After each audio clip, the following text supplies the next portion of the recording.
Welcome back to another technical deep dive here in the debug zone. Today we're tackling a big question and breaking it down with insights from other users. Hopefully this clears up some misconceptions and helps you get the answer you need.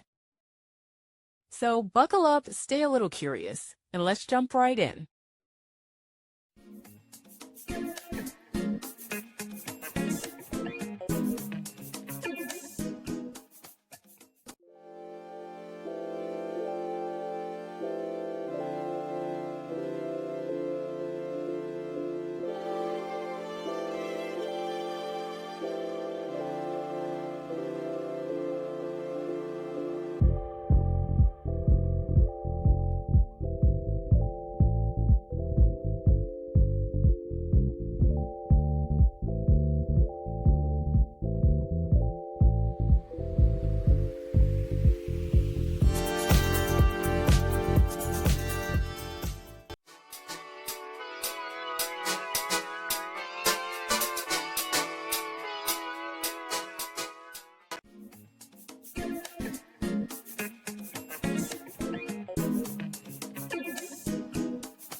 And that's a wrap.